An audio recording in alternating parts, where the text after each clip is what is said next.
2 ദിവസമായി ഞാൻ വാരാണസിയിലായിരുന്നു, പ്രധാനമന്ത്രിയുടെ മണ്ഡലത്തിൽ. ആ ഗ്രൂപ്പിലെ കംപ്ലീറ്റ് ആൾക്കാരുടെ വിഹാര കേന്ദ്രമാണിത്. അവിടുത്തെ ചുമരെഴുത്ത് ഹർ ദിൽ മേ മോദി ഹേ എന്നുള്ളതാണ്. അമ്മയ്ക്ക് പേറ്റുന്ന വരുമ്പോഴാണ് അവൻ്റെ IPL. എല്ലാവരുടെയും ഹൃദയത്തിൽ മോദിയാണ് എന്നാണ് വാരാണസിയിലെ ചുമരെഴുത്ത്. നീ കേൾക്കണം. ഞാൻ ഇന്നലെ ലക്നൗ ടൗൺ വാരാണസി ടൗണിലെ ഒരു പള്ളിയിൽ ജുമാ നമസ്കാരത്തിന് പങ്കെടുത്തിരുന്നു. ആ ലിസ്റ്റ് ഒന്നുകൂടി കേൾക്കട്ടെ. അപ്പൊ അവിടെ ഇമാം എന്നോട് പറയായിരുന്നു, കുത്തുബക്ക് മുമ്പ് വേണമെങ്കിൽ 2 വാക്ക് അബ്ദുള്ള കുട്ടി സംസാരിച്ചോളൂ, ഹജ്ജ് കമ്മിറ്റി ചെയർമാനല്ലേ. കളിച്ചത് മതിയായില്ലേ? പുതിയ അടവാണോ? എന്തടവ്? തനിക്ക് അതേ അറിയാവൂന്ന് എനിക്ക് നേരത്തെ അറിയാം. ഞാൻ പറഞ്ഞത് ഇലക്ഷൻ നിയമത്തിന് ചേരാത്തതാണ്. Very good suggestion. അപ്പോൾ യഥാർത്ഥത്തിൽ വലിയ മാറ്റം വാരാണസിയിലും അതുപോലെ UP-യിലും ഒക്കെ മുസ്ലിങ്ങൾക്കിടയിൽ ഉണ്ട് എന്നാണ് എൻ്റെ ഒരു അനുഭവം സൂചിപ്പിക്കുന്നത്. നല്ല രസമുണ്ട്. ഒരുപാട് മുസ്ലിം സ്ത്രീകളൊക്കെ ഞങ്ങളെ സ്വീകരിക്കാൻ പരിപാടികൾ ഉണ്ടായിരുന്നു. എന്നിട്ട് അപ്പം യഥാർത്ഥത്തിൽ ഇവിടെ കേരളത്തിലാകെ നടക്കുന്ന ഒരു മാധ്യമ പ്രചരണം BJP വലിയ വിജയം നേടില്ല എന്നുള്ളതാണ്.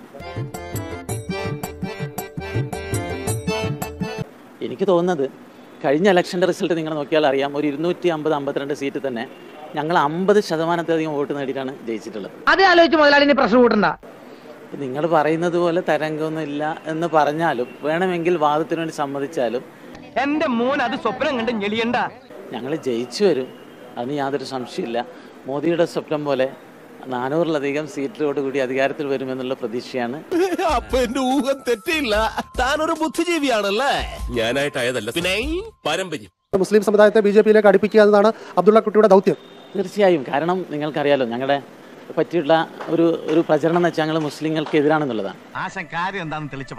അത് നുണയാണ്, അത് സത്യമല്ല.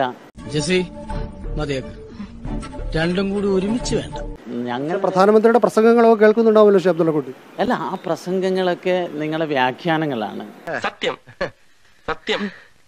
1,00,000 കാണും ഇതുപോലൊരു ഐറ്റം. അദ്ദേഹം ഭരണഘടനയെ ഉമ്മ വെച്ച് പ്രധാനമന്ത്രിയായ ആളാണ്.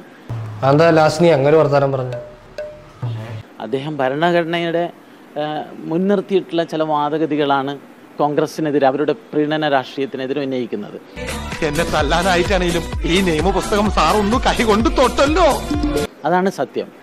ഞങ്ങളുടെ മുദ്രാവാക്യം സബ്കാ സാത്ത് സബ്കാ വികാസ് എന്നുള്ളതാണ്.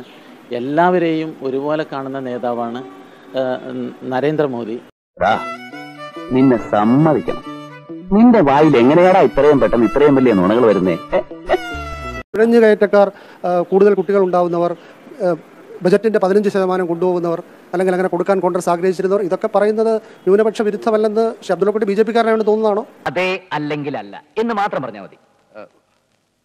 അതെ അല്ല, അങ്ങനെയല്ല. സത്യത്തിൽ ഇന്ത്യയിലെ മുസ്ലിങ്ങൾ പോലും ആഗ്രഹിക്കാത്ത വിധത്തിലുള്ള ഒരു പ്രീണനാണ്, ഒരു ലാളനെയാണ് കോൺഗ്രസ് നടത്തുന്നത്. അല്ലിവശം വേണ്ട, ഏൽക്കില്ല. നല്ല പന്നിപ്പടക്കം വാങ്ങിക്കുക, ഈ സാധനത്തിന്റെ വായിലിട്ട് പൊട്ടിക്കുക, കൊല്ലുക. അപ്പോൾ അതുമാത്രം പറഞ്ഞാൽ പോരെ? വികസനം പറഞ്ഞാൽ പോരെ? ഇപ്പോൾ നടത്തുന്നത് പോലെയുള്ള വിദ്വേഷ പ്രസംഗങ്ങൾ നടത്തേണ്ടതില്ലല്ലോ. അയ്യോ അത് വേണ്ട. വ്യാഖ്യാനിക്കുന്ന വാദഗതികളൊക്കെ വരുന്നത് ഇപ്പം ജാതി സംവരണം, അല്ലെങ്കിൽ കുട്ടിക്ക് 3 കുട്ടികളേ ഉള്ളൂ. ലാലു പ്രസാദിന് 10 കുട്ടികളുണ്ട്. നിനക്ക് ഐഡിയ ഒന്നും നേരത്തെ എഴുന്നള്ളിക്കാൻ മേലായിരുന്നു. എന്ത് ചെയ്യാനാ, ഓരോന്ന് അവിടെ ഇങ്ങനെ തരല്ലേ. നമ്മുടെ നാട്ടിലെ ജനസംഖ്യാ വർധനവ് എന്ന് പറയുന്നത് ഏതെങ്കിലും ഒരു സമുദായത്തെ കുറിച്ച് മോദി അവിടെ മുസ്ലിം എന്ന വാക്ക് പോലും ഉപയോഗിച്ചിട്ടില്ല. ഞാൻ ഇത്ര നേരം പൊട്ടന്റെ മുമ്പിൽ ശങ്കൂന്നിരുന്ന ഒന്നുമില്ലേ. നമ്മുടെ നാട്ടിലെ ജനസംഖ്യാ വർധനവ് എന്ന് പറയുന്നത് ഏതെങ്കിലും ഒരു സമുദായത്തെ കുറിച്ച് മോദി അവിടെ മുസ്ലിം എന്ന വാക്ക് പോലും ഉപയോഗിച്ചിട്ടില്ല. ഉപദേശം കൊള്ളാം വർമ്മ സാറേ, പക്ഷെ ചെറിയൊരു പ്രശ്നമുണ്ട്. തന്റെ തന്തയല്ല, എന്റെ തന്ത. പോയിട്ട് ചില അത്യാവശ്യം ഉണ്ട്.